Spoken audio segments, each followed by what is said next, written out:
Out of town ఉన్నారు. Okay. Out of town, out of కంట్రీనా? Out of country అనుకుంటా. Okay. So వాట్సాప్లో చేస్తున్నా, చూద్దాం. Yes, విజయవిని master. సో పక్కన అన్న అని ఉంటుంది, బ్రాకెట్లో అన్న అని ఉంటుంది. రింగ్ అవుతుంది, చూద్దాం. I think he's in shooting maybe అనుకుంటా. మైట్ బి ఇన్ షూట్లో, లేకపోతే రింగ్ వస్తుంది. ఇది రింగ్ అవ్వట్లేదు అంటే నెట్వర్క్. అవునా? It's okay then, no problem. సరే, ఎప్పుడైనా మాకైతే మాట్లాడించండి ఒకసారి. డన్ పక్కా. Yup. So to be very ఫ్రాంక్గా చెప్పాలి అని అంటే, సినిమాలు చూసి జడ్జ్మెంట్ చాలా ఈజీగా ఇచ్చేస్తారు జనాలు. అలానే కొన్ని సాంగ్స్ చూసి ఇలా కాదబ్బా ఇంకోలా చేసుంటే బాగుంటుందని కొన్నిసార్లు కొంతమంది మాట్లాడుకుంటారు. బట్ ఆ కొరియోగ్రఫీ చేసిన పర్సన్కి కానీ ఆ సినిమా తీసిన డైరెక్టర్కి ఆ నొప్పి అన్నది తెలుస్తుంది. సో ఇప్పుడు రీసెంట్గా చూస్తుంటే చాలా సినిమాలు వస్తున్నాయి.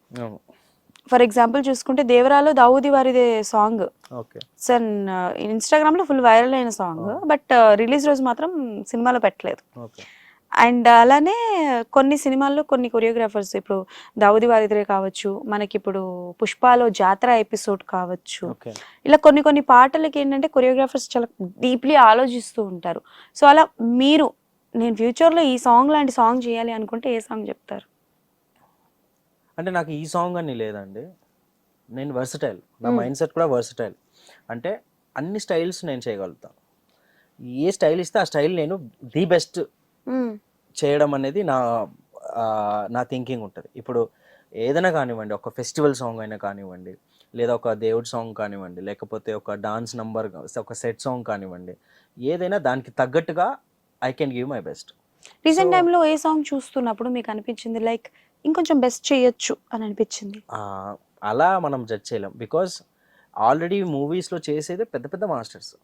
వాళ్ళు ఇంకా వాళ్ళ దగ్గర మనం నేర్చుకునేది ఉంటుంది, కానీ మనం జడ్జ్ చేసేలాగా అసలు ఉండదు. బికాజ్ మనమే అప్కమింగ్గా నేర్చుకుంటున్నాం కాబట్టి మనం జడ్జ్ చేసే రకంగా ఉండదు. అలా ఉంటే వాళ్ళు ఎందుకు అంత పెద్ద మూవీస్కి కొరియోగ్రాఫ్ చేస్తారు? ఇంకా అవి చూసి నేర్చుకుంటాం. సో బేసికలీ నేను నేర్చుకుంటూ ఉంటాను Shekhar master songs, Jani master songs, Ganesh Acharya sir, తర్వాత మన గణేష్ మాస్టర్, భాను మాస్టర్, వీళ్ళందరూ చూసి నేను నేర్చుకుంటా ఉంటాను. నాకు ఇన్ కేస్ నేను ఇలా ఏదైనా సాంగ్ స్టైల్ చేయాలన్నా కూడా వీళ్ళ సాంగ్స్ తీసి చూస్తాను.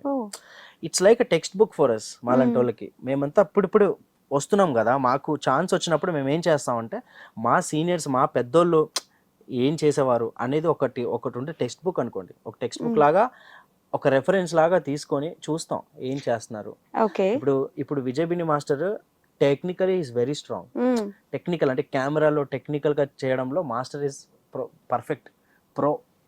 అయితే అట్లాంటి సాంగ్స్ వచ్చినప్పుడు, మౌంటేజ్ సాంగ్స్ వచ్చినప్పుడు, అట్లాంటి వచ్చినప్పుడు రఘు మాస్టర్ కానీ విజయబిని మాస్టర్ కానీ వీళ్ళ సాంగ్స్ తీసి అలా చూస్తూ ఉంటాం, మేము నేర్చుకుంటాం. ఇట్స్ లైక్ టెక్స్ట్ బుక్ మాకు, మా పెద్దవాళ్ళంతా మాకు టెక్స్ట్ బుక్ అనమాట. నైస్. సో అంటే డోంట్ అంటే లైక్ నన్ను తప్పుగా తీసుకోకండి క్వశ్చన్ అడుగుతున్నానని. సో బేసికల్గా ఢీ ఒకప్పుడు చాలా బాగుండేది.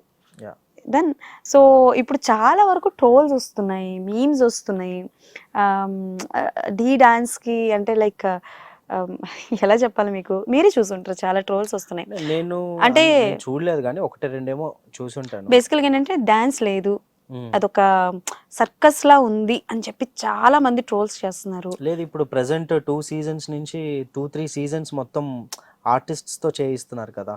I'm not talking about artist. ఇప్పుడు కొంతవరకు చూసుకుంటే ఒక sad song, yes I'm talking about trollings and memes. ఇప్పుడు ఒక సాడ్ సాంగ్ కి కొరియోగ్రఫీ అన్నది ఎలా ఉంటుందో అందరికీ తెలుసు. అయితే మాంటేజెస్ ఉంటాయి, అది ఉంటాయి. బట్ ఆ టైంలోని ఈ కాంటెంపరీ కావచ్చు, ఎగరడాలు, యంత్రాలు ఇంత అవసరం అసలు? ఢీ షో అన్నది స్పాయిల్ అయిపోయిందని చెప్పి టాక్ అయితే ఉంది బయట. So as a part of past మీరు ఢీలో ఉండేవారు కాబట్టి, as a part of a Dhee show ఎలా అనిపిస్తుంది దోస్ కైండ్ ఆఫ్ థింగ్స్ విన్నప్పుడు? నేనైతే ఒకటి చెప్తా. ఇప్పుడు సర్కస్ అయిపోయింది అంటారు కదా. వాళ్ళు ట్రాలర్స్కి సంబంధించిన ఇప్పుడు ట్రాలర్స్ని మనం ఏం చేయలేం. వాళ్ళకే వాళ్ళ ఒక పని, వాళ్ళ ఉద్యమమే అది. ఎక్కడెక్కడ ఏమేమి ఉన్నాయో తీసుకొని వచ్చి పెట్టడం దాంట్లోనే ఉంటుంది. అది పక్కన పెడితే ఇప్పుడు ఈ సర్కస్ అనే దానికి వద్దాం. సర్కస్ అంటే ఇప్పుడు చూడండి, ఇప్పుడు యాజ్ అన్ ఆడియన్గా మనం చూసేటప్పుడు ఆడియన్కి ఒక కొత్తగా ఒక వావ్ అనే ఫీలింగ్ అనేది రావాలి. Because it's a competition. So అందువల్ల ఏం చేస్తారంటే మనం చేసే కొరియోగ్రఫీలో ఒక వావ్ ఫ్యాక్టర్ అనుకోవాలి, అదొక వావ్ ఫ్యాక్టర్. అంటే జిమ్నాస్టిక్స్ అంటారు దాన్ని. జిమ్నాస్టిక్స్ అనేటివి ఒక వావ్ ఫ్యాక్టర్ లాగా యూజ్ చేస్తారు. అది కూడా ఈ కల్చర్ ఎక్కడి నుంచి వచ్చిందంటే మనకి అబ్రాడ్ షోస్ నుంచి, బాలీవుడ్ షోస్, సో ఇలా అబ్రాడ్ షోస్ ఇవన్నీ చూసినప్పుడు అలా ఐడియాస్ వచ్చినాయి. సో ఏంటంటే చూసినప్పుడు థ్రిల్ ఫీల్ అవుతాం అంతే, ఆ దానికోసమే చేస్తారే కానీ అదే పనిగా సాంగ్ అంతా సర్కస్ ఉండదు. ఎక్కడో ఒక్క దిక్కున రెండు ప్లేస్లో, అది కూడా ఎవరికైతే వచ్చో వాళ్ళే చేయగలుగుతారు. ఇప్పుడు చూడండి, నాకు జిమ్నాస్టిక్స్ రాదు, నేను ఓన్లీ డాన్స్ చేస్తాను. ఇప్పుడు నా ఆపోజిట్ ఇంకొక పర్సన్ ఉంటారు, వాడికి జిమ్నాస్టిక్స్ వస్తుంది, వాడు అదే చేస్తాడు. సో ఎవరికి వస్తే అండ్ ఆల్సో ఇది అనేది మొత్తం సర్కస్ అనే బదులు ఆ పర్ఫార్మెన్స్ కి యాప్ట్ అవ్వడానికి కొన్ని ప్లేసెస్ లో వావ్స్ లాగా వాడుతూ ఉంటారు, to impress the judges, to impress the audience. అంతేగాని దానికి అది వాళ్ళు కంప్లీట్గా సర్కస్ అని ట్రోల్ చేయడం అనేది రాంగ్. అది ఎందుకంటే ఆ ప్లాట్ఫామ్ అనేది ఫస్ట్ ఆఫ్ ఆల్ ఎవరికి దొరకదు. ఆ ప్లాట్ఫామ్ అనేది దొరక్క చాలా మంది ఎక్కడెక్కడో వెళ్ళి ఏదేదో పేదవాళ్ళు ఎక్కడెక్కడో రోడ్స్ మీద అలా ఉన్నారు. ఇంకా ఇప్పుడు కూడా ఓన్లీ ఊర్లలో స్టేజ్ షోస్ చేసుకుంటూ ఉన్నారు ఛాన్సులు లేక. ఈ స్టేజ్ దొరకడమే గొప్ప.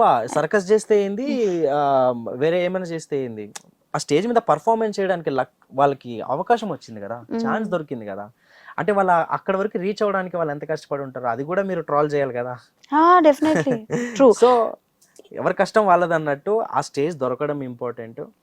ఆ ప్లాట్ఫామ్ మీద ఇప్పుడు కూడా చెప్తున్నా, ఆ ప్లాట్ఫామ్ మీద ఎవరెవరైతే వచ్చి పర్ఫార్మెన్స్ అవకాశం తీసుకొని ఉన్నారో ఇవాళ అందరు చాలా మంచి పొజిషన్లో ఉన్నారు. సో నేను డీ నుంచి వచ్చాను, మా మాస్టర్స్ పెద్ద పెద్ద మాస్టర్స్ అందరూ డీ ప్లాట్ఫామ్ నుంచి వచ్చారు. సో ఆ platform is like God for us. Definitely చాలా మందికి జీవితాన్ని ఇచ్చింది, ఈవెన్ చాలా మందికి ఇస్తుంది, ఇంకా చాలా మందికి ఇస్తుంది. ఆ ప్లాట్ఫామ్ అంతే, మన తరాలకు ఆ ప్లాట్ఫామ్ నించుండిపోతుంది డి అనేది. అండ్ కృష్ణ మాస్టర్ గారు కాంట్రవర్సీస్ అన్నిటికీ దూరంగా ఉంటారు కదా. అంటే మన అనవసరం అవి, మన లైఫ్ మన జీవితం ఏం రాదు.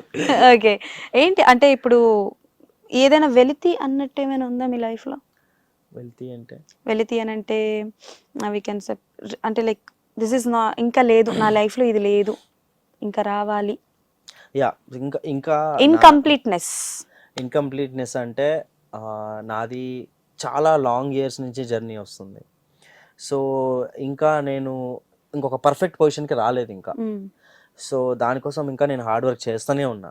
మేబీ ఇప్పుడు మట్కా చాలా పెద్ద మూవీలో అవకాశం రావడం అనేది ఇట్స్ అ గ్రేట్ థింగ్ నాకు. కానీ it's just a beginning again. నాకు మళ్ళీ నేను ఇప్పటి నుంచి మళ్ళీ ప్రూవ్ చేసుకుంటూ I want to do big songs, పెద్ద పెద్ద హీరోస్తో నేను వర్క్ చేయాలి, అండ్ అప్కమింగ్ హీరోస్తో నేను వర్క్ చేయాలి. సో మైండ్లో చాలా